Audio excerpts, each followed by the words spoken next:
Assalamualaikum warahmatullahi wabarakatuh. Bagaimana kabarnya anak-anakku semuanya? Semoga kalian selalu dalam keadaan yang sehat dan bahagia.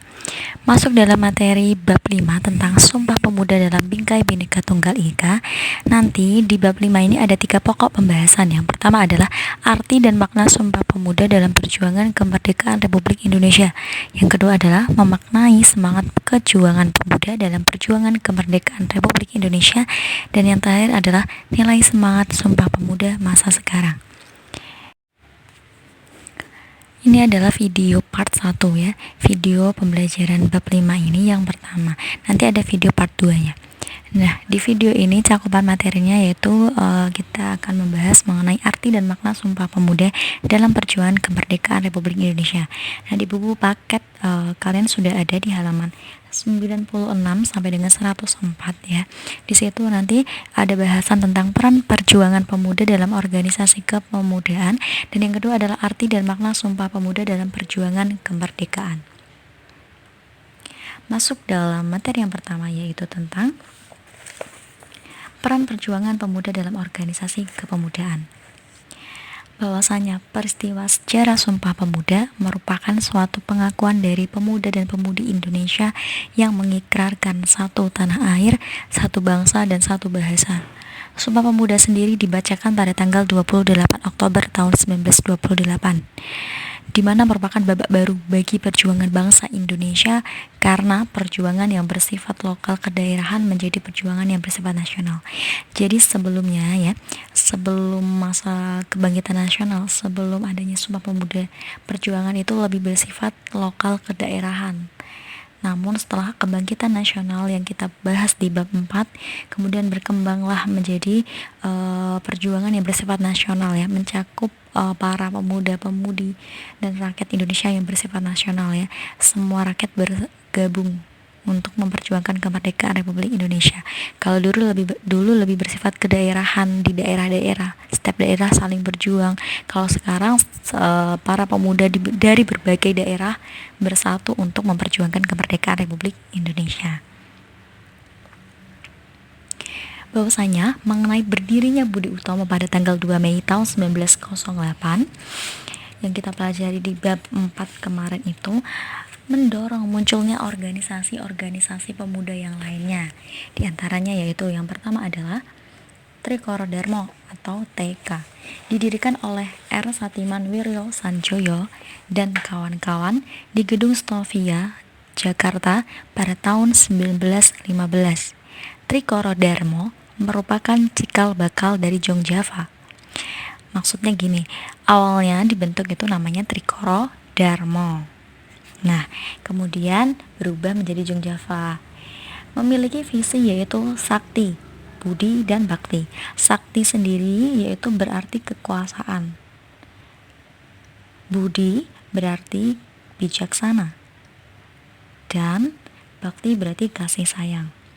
Visi ini kemudian dikembangkan dalam 3 tujuan Trikoro Darmo. Yang pertama adalah mempererat tali persaudaraan antar siswa dan siswi Bumi Putra pada sekolah menengah dan kejuruan. Yang kedua, menambah pengetahuan umum bagi anggotanya. Yang ketiga, membangkitkan dan mempertajam peranan untuk segala bahasa dan budaya. Nah, pada kongres pertama di Solo 12 Juni 1918, Trikoro Darmo mengubah nama menjadi Jong Java. Nah, ini tadi kan saya sebutkan bahwa Trikoro Darmo merupakan cikal bakal bagi Jong Java. Yang dikenal sekarang adalah Jong Java ya. Trikoro Darmo berubah menjadi Jong Java pada tanggal 12 Juni 1918. Dari awalnya organisasi ini tuh bersifat non-politik atau tidak ada hubungannya dengan politik. Namun kemudian organisasi ini berubah menjadi organisasi politik. Nah, kemudian setelah Trikoro Darmo, organisasi yang lain yaitu Jong Sumateranan Bond. Organisasi Kepemudaan Persatuan Pemuda Pelajar Sumatera atau dikenal dengan Jong Sumateranan Bond didirikan pada tahun 1917 di Jakarta. Pada kongres ketiga, Jong Sumateranan Bond melontarkan pemikiran yaitu Muhammad Yamin untuk menganjurkan bahwa penduduk Nusantara menggunakan bahasa Melayu sebagai bahasa pengantar dan bahasa persatuan. Jadi Muhammad Yamin ya itu punya pemikiran bahwa gimana sih kalau penduduk Nusantara itu menggunakan bahasa Melayu sebagai bahasa pengantar dan bahasa persatuan seperti itu. Nah, Jong Sumatranan Bon ini kemudian melahirkan tokoh-tokoh besar seperti Muhammad Hatta yang kita kenal ya sebagai wakil presiden pertama kita yang mendampingi Bapak Insinyur Soekarno, kemudian Muhammad Yamin yang juga ikut andil dalam penyusunan dasar negara Pancasila, dan Bahdar Johan. Nah, itu mengenai Jong Sumatranan Bon. Selanjutnya yaitu organisasi yang ketiga, Jong Ambon, Jong Minahasa, dan Jong Celebes. Jong Ambon sendiri didirikan pada tahun 1918. Jong Minahasa dan Jong Celebes didirikan di antara tahun 1918 sampai 1919. Tujuan didirikannya organisasi ini yaitu untuk mempererat rasa persaudaraan dan persatuan di antara para pemuda. Salah satu tokoh yang lahir dari Persatuan Pemuda Minahasa yaitu Sam Pratulangi. Nah, ini adalah beberapa organisasi kepemudaan lainnya ya selain Budi Utomo. Jadi kan tadi awalnya organisasi pemuda pertama ya itu kan Budi Utomo yang didirikan 2 Mei 1908. Nah, dengan berdirinya Budi Utomo itu memicu semangat para pemuda. Nah, kemudian mendorong organisasi-organisasi pemuda yang lainnya seperti ini tadi, Jong Java, Jong Ambon, Jong Minahasa, Jong Sumatranan Bon, dan nanti organisasi yang lain. Ya, organisasi yang lain tersebut diantaranya yaitu ada Sekar Rukun, Jong Betawi, Jong Bataksbon, dan organisasi lain. Ada satu organisasi namanya Perhimpunan Indonesia, di mana organisasi ini itu merupakan organisasi kepemudaan yang tidak berlatar belakang suku dan kedaerahan. Organisasi Perhimpunan Indonesia sendiri awalnya itu namanya tidak Perhimpunan Indonesia, tetapi nama awalnya adalah Indische Vereniging. Ya, didirikan pada tanggal 25 Oktober 1908 di Leiden, Belanda. Jadi awalnya itu adalah organisasi perkumpulan para pelajar yang ada di Belanda ya, pelajar Indonesia yang ada di Belanda ya, kemudian mendirikan organisasi ini dengan nama Indische Vereniging. Namun kemudian organisasi ini pada tahun 1922 berubah nama menjadi Organisasi Kepemudaan Perhimpunan Indonesia.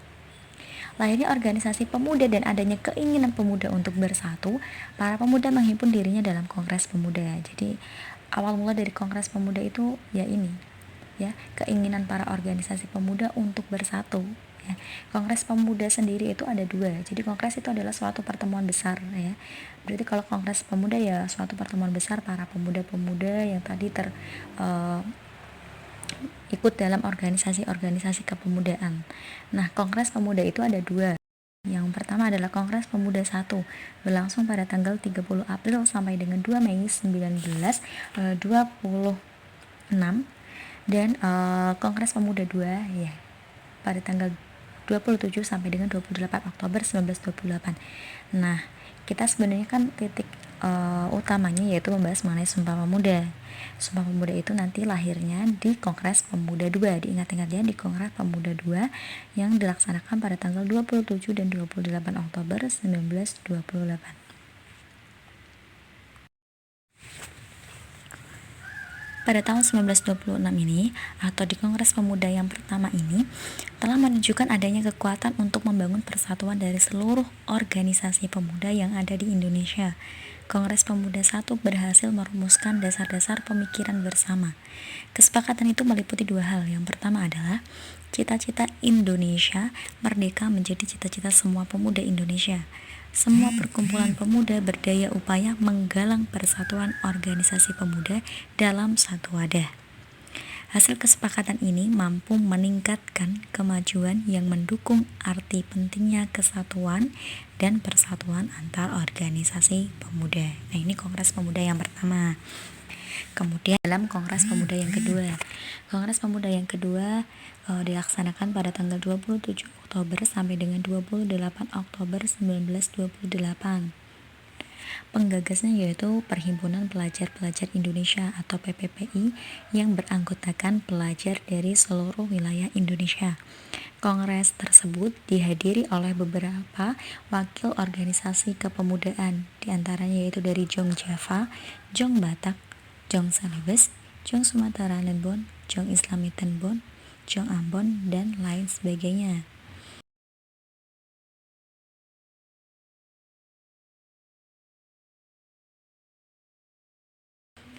Rapat pertama Sabtu 27 Oktober 1928 di Gedung Katolika Jongelingen, Bonn. Waterloo Plain dulu merupakan lapangan banteng. Dalam sambutannya, Ketua PPPI Sugondo Jojo Puspito berharap kongres ini dapat memperkuat semangat persatuan dalam sanubari para pemuda. Acara kemudian dilanjutkan dengan uraian Muhammad Yamin tentang arti dan hubungan persatuan dan pemuda. Menurutnya ada 5 faktor yang bisa memperkuat persatuan Indonesia, yaitu sejarah, bahasa, hukum adat, pendidikan, dan kemauan. Rapat pada tanggal 28 Oktober 1928 di Gedung Osjava Bioskop membahas masalah pendidikan.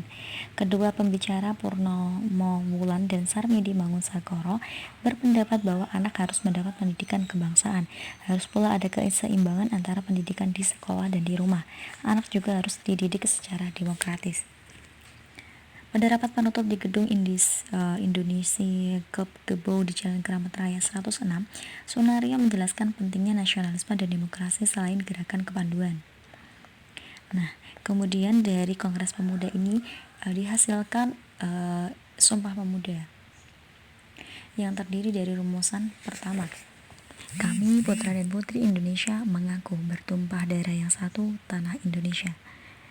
Kedua, kami putra dan putri Indonesia mengaku berbangsa yang satu, bangsa Indonesia. Ketiga, kami putra dan putri Indonesia menjunjung bahasa persatuan bahasa Indonesia. Dalam peristiwa Sumpah Pemuda yang bersejarah tersebut, diperdengarkan lagu kebangsaan untuk pertama kalinya yang diciptakan oleh W.R. Supratman. Lagu Indonesia Raya kemudian dipublikasikan pertama kali pada tahun 1928 pada media cetak Surat Kabar Sinpo. Jadi lagu kebangsaan yang kita ketahui sekarang ini itu sebenarnya awal mula pertama kali didengarkan itu ketika Kongres Pemuda yang kedua ini pada tanggal 28 Oktober 1928. Jadi kalau kalian mengira pertama kali didengarkan pada proklamasi kemerdekaan itu salah ya. Yang benar adalah ketika Kongres Pemuda yang kedua ini. Gema Sumpah Pemuda terus menjalar dalam dada generasi muda. Ya, jadi dengan adanya Sumpah Pemuda ini semakin menambah rasa persatuan dan kesatuan atau keinginan dari para generasi muda untuk memperjuangkan kemerdekaan Republik Indonesia.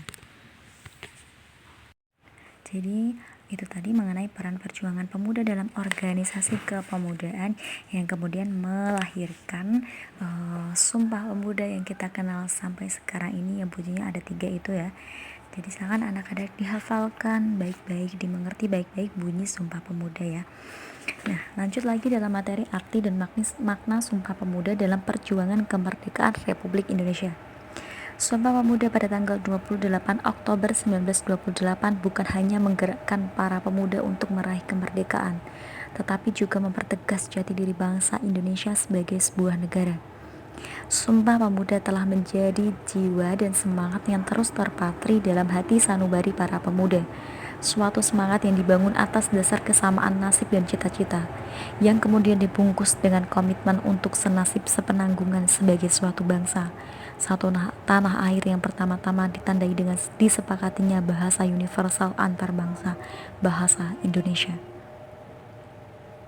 Semangat Sumpah Pemuda mencapai puncaknya pada tanggal 17 Agustus 1945 ketika Soekarno-Hatta atas nama bangsa Indonesia memproklamirkan kemerdekaan Indonesia.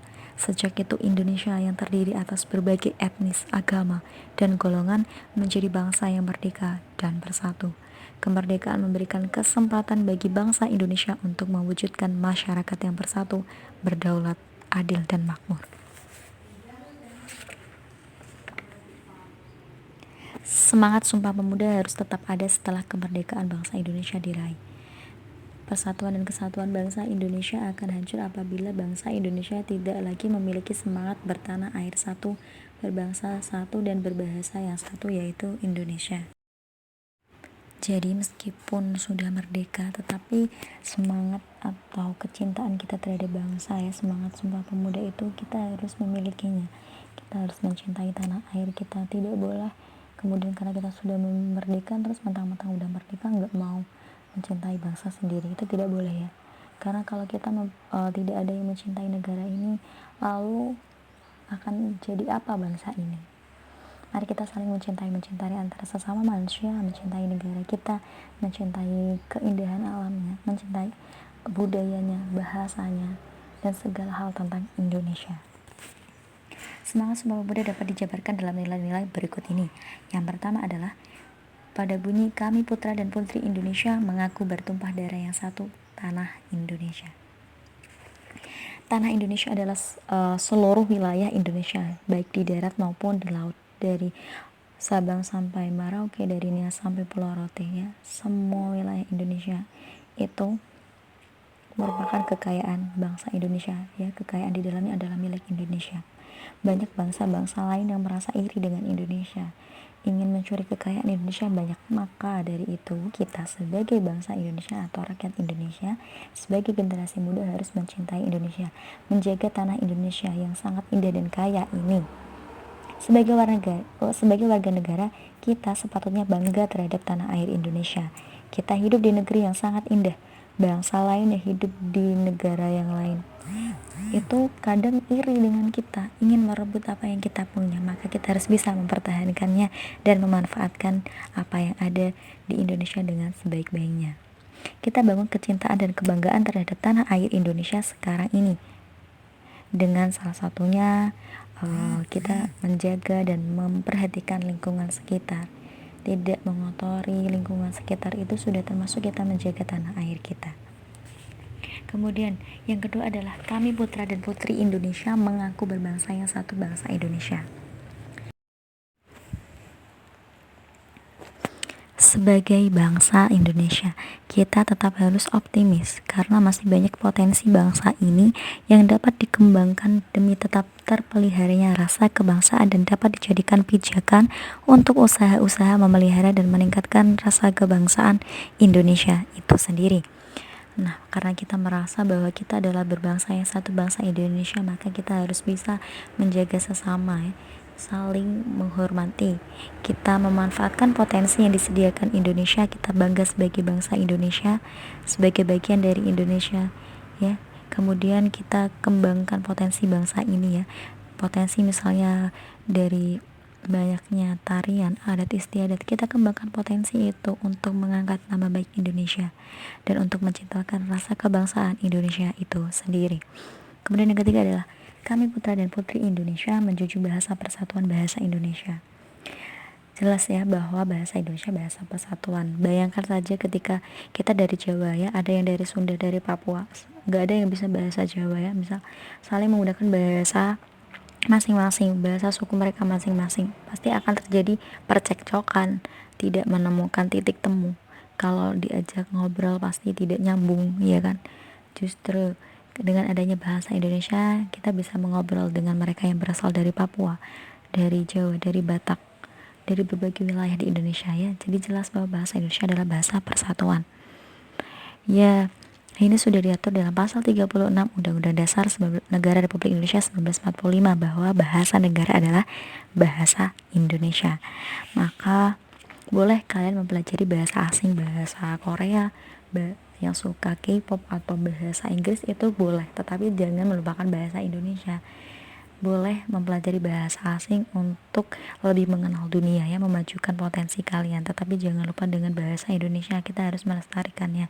Gunakan bahasa Indonesia yang baik dan benar di setiap tempat ataupun di lingkungan-lingkungan yang mewajibkan menggunakan bahasa Indonesia, maka kita harus menggunakan bahasa Indonesia dengan baik dan benar. Oke, jadi ini materi mengenai arti dan makna Sumpah Pemuda dalam perjuangan kemerdekaan Republik Indonesia. Jadi ini video pembelajaran part 1. Apabila saya di sini banyak kesalahan ketika menyampaikan materi, saya mohon maaf ya. Karena memang materinya banyak dan ketika saya menyampaikan semua, video ini akan menjadi sangat panjang. Jadi anak-anak kalau tidak paham dengan materinya, bisa ditanyakan lewat chat personal di WA atau di grup kelas. Seperti itu ini ya. Seperti itu ya. Jadi sudah, nanti kita akan melanjutkan di video part 2 yang akan membahas mengenai memaknai semangat kejuangan pemuda dalam perjuangan kemerdekaan Republik Indonesia. Ya, jangan lupa untuk tetap menjaga protokol kesehatan dimanapun kalian berada, pakai masker, jaga jarak, hindari kerumunan. Oke, see you. Wassalamualaikum warahmatullahi wabarakatuh.